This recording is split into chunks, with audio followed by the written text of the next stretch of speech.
Welcome to the Prosper Project, the show that helps entrepreneurs build brands that impact the world and the bottom line. We know that success doesn't come in a one-size-fits-all package. That's why we're bringing you adaptable marketing strategies along with valuable insights from inspiring changemakers, firebrands, and visionaries. I'm Lorraine Sugart, founder of the disruptive brand agency Prosper for Purpose. Now for this week's episode.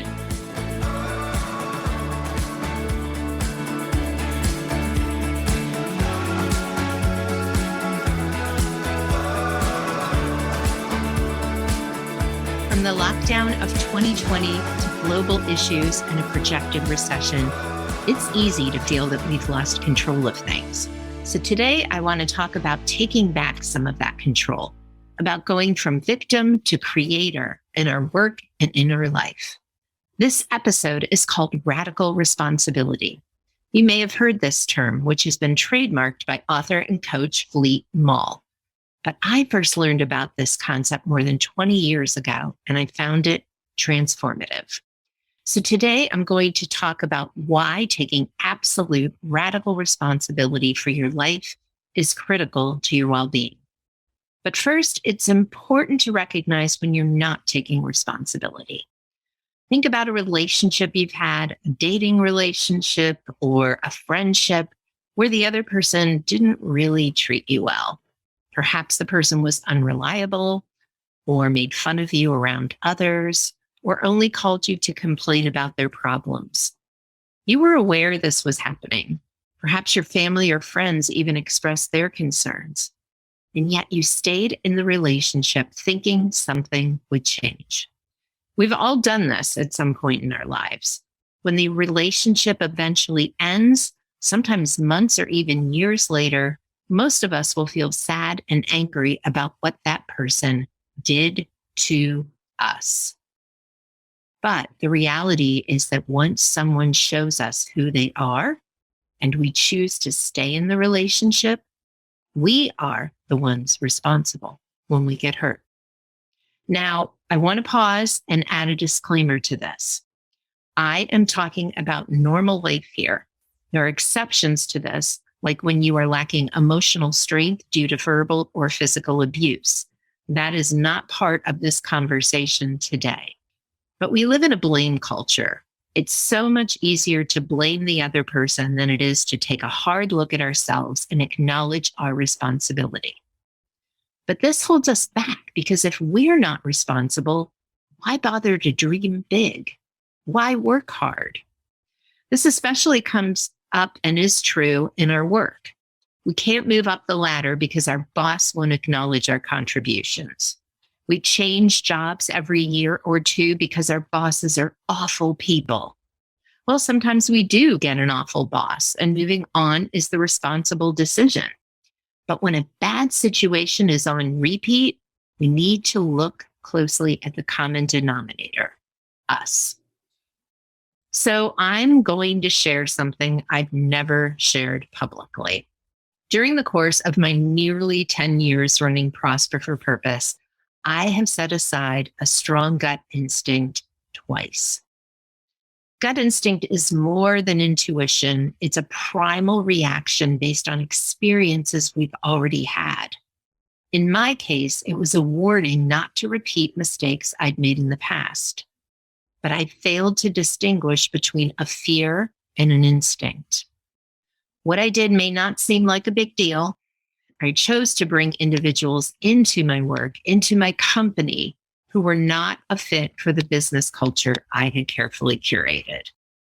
Both individuals were in tough places in their lives, and I thought maybe they just needed a chance. The first time the person started strong, and then quickly began to slide. By the time she became completely unreliable, she'd cost me several $1,000s.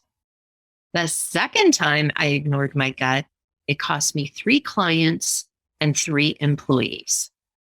Employees who had not been part of the problem, but had to pay the price. Let me tell you that for me, there is nothing worse than laying someone off. Both experiences were lessons in radical responsibility. The second situation never should have happened. Those who can't learn from the past are destined to repeat it. I was the common denominator. I learned that my heart could lead me astray, but my gut never would. Radical responsibility means acknowledging that the cause and the control of our lives lie in us, not in individuals or events outside us. We live in a time of victim mentality. It's easier to blame and shame others than it is to take responsibility. Maybe you've experienced someone else's victim mentality, someone who thinks that no matter what they do, they'll never succeed. Someone who blames every setback on someone or something other than themselves. But when we accept the idea that we are wholly responsible for our success and our happiness, we see possibility. It frees us from many of the fears that hold us back. It takes us from reaction to action. So here are the steps that help me take radical responsibility. I hope they will help you as well. Number one, identify the things about yourself that get in the way. These could be past hurts or even traumas. For me, feeling like an outsider when I was a kid led me to invite people into my business and my life who weren't the right people for me to be with. When I realized I was trying to fix past hurts with current actions, I was able to recognize those tendencies when they came up and choose not to act on them. Number two, get rid of shoulds. Without expectations of how people or things should be, you can approach them with less judgment and more curiosity. Number three, express gratitude. This is a daily practice for me and so many successful people I know.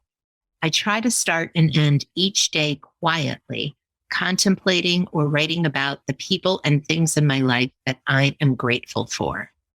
Number four, take action on your desires. Don't wait for a raise, for love, or for the opportunity to chase your biggest dream. No one will drop these things in your lap. Go out and get them. I never wanted to start a business, but I couldn't find the place I wanted to work, so I created my agency. What is that for you? And number five, know that you are never without a choice. We can redefine problems as opportunities. We can choose to learn, and we can do better and be better. If you have any thoughts on radical responsibility, please reach out to us at connect@prosperforpurpose.com. I hope you found this episode helpful, and I look forward to seeing you on the next episode of the Prosper Project. Thanks, everyone. Thank you so much for tuning into this episode of the Prosper Project. If you want to grow a peerless, profitable brand, please hit the subscribe button so you never miss an episode.